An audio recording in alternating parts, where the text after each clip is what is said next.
বন্ধুগণ, আজকে আমি আপনাদের সঙ্গে শেয়ার করব কাঁচা কলার একটি ঝাল ঝাল মুখরোচক রেসিপি। আর যেটা না দেখলে বিশ্বাসই করবেন না। আর যদি আমার ভিডিওটা ভালো লাগে তবে একটা লাইক করবেন আর সাবস্ক্রাইব করে চ্যানেলটির পাশে থাকবেন। প্রথমে আমি দুটো কলাকে এভাবে কেটে নিয়েছি, তারপরে ধুয়ে নিয়েছি।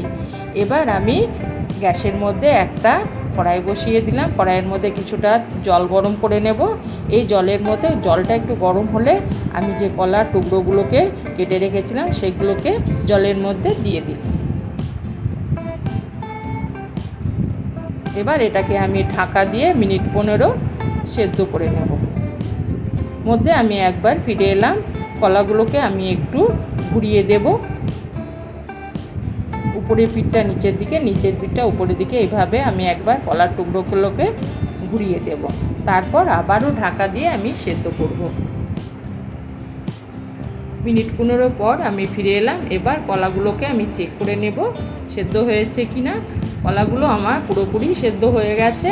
এবার আমি গ্যাসটা বন্ধ করে দিয়ে কলা টুকরোগুলোকে উঠিয়ে নিলাম। তারপর কলার টুকরোগুলোকে আমি ঠান্ডা করে নেব।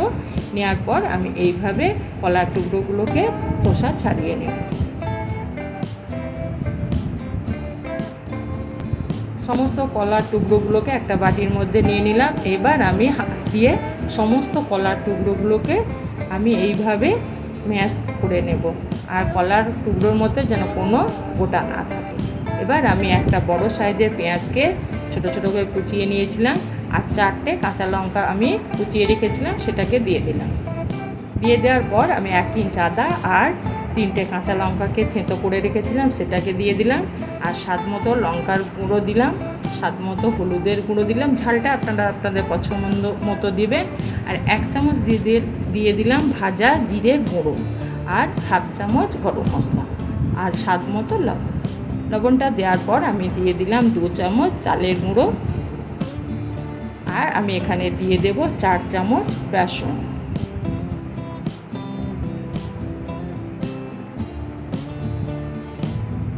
বেসনটা দেওয়ার পর আমি হাত দিয়ে সমস্ত উপকরণগুলোকে মিশিয়ে নেব।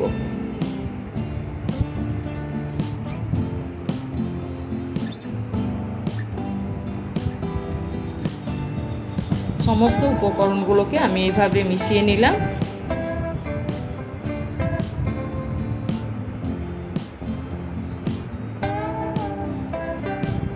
এইভাবে আমি একটা ডোয়ের মতো রেডি করব। আর এখানে আমি কোনো জলের ব্যবহার করিনি। এবার হাতটা পরিষ্কার করে ধুয়ে নেব। তারপর হাতের মধ্যে আমি দিয়ে নিলাম অল্প একটু সাদা তেল। তেলটা দেওয়ার পর আমি হাত দিয়ে মিডিয়াম সাইজের এরকম করে লিচি কেটে নেব। দিয়ে প্রথম মুঠির মধ্যে, তারপর হাতের তলায় চাপ দিয়ে আমি এইভাবে গোল গোল একটা শেপ দিয়ে নেব।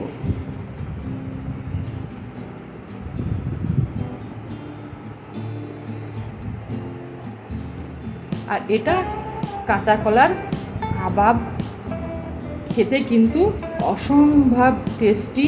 গরম ভাতের সঙ্গে আর পাতলা ডাল আর এই কাঁচা কলার কাবাব থাকলে আর কোনো কিছু দরকার হয় না। এইভাবে আমি সমস্ত উপকরণগুলোকে হাত দিয়ে গোল গোল করে মুঠো করে নিয়ে হাতের তলায় এইভাবে আমি কাবাবের শেপ দিয়ে তৈরি করে নেব। এবার আমি গ্যাসের মধ্যে একটা কড়াই বসিয়ে দিয়েছি, আর কড়াইয়ের মধ্যে দিয়ে নিলাম কিছুটা সাদা তেল। সাদা তেলটা গরম হলে তার প্রথমে আমি সাদা তেলটাকে গ্যাসটা বাড়িয়ে গরম করে নেব। তারপর আমি গ্যাসটাকে মিডিয়ামে রেখে কাবাবগুলোকে আস্তে আস্তে তেলের মধ্যে ছেড়ে দেব।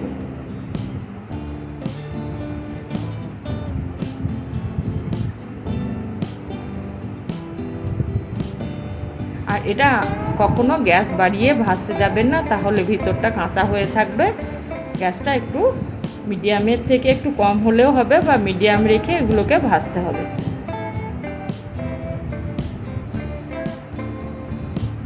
এইভাবে আমি ঘুরিয়ে ফিরিয়ে লাল করে ভেজে নেব।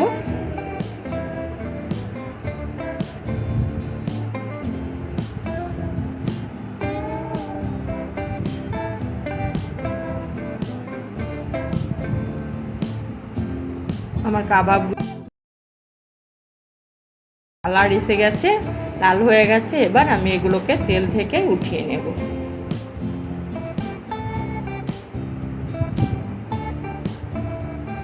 বাদবাকি যে কাবাবগুলো আছে সেগুলোকে আমি এক এক করে তেলের মধ্যে ছেড়ে দেব।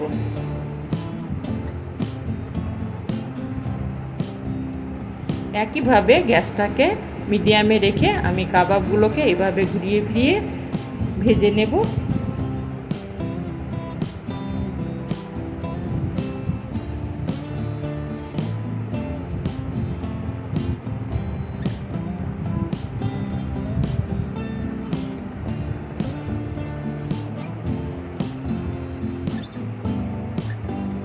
গ্যাসটাকে মিডিয়ামে রেখে আমি কাবাবগুলোকে এইভাবে ঘুরিয়ে ফিরিয়ে ভাজবো।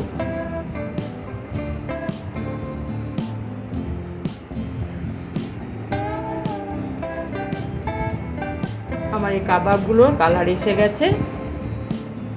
এবার আমি এগুলোকে কড়াই থেকে উঠিয়ে নেব। আর কাঁচা কলার কাবাবের রেসিপিটি আমার রেডি হয়ে গেল। আর বন্ধুরা, পুরো ভিডিওটা দেখার জন্য আপনাদের অসংখ্য ধন্যবাদ। এবার এগুলোকে আমি তেল থেকে উঠিয়ে নেব।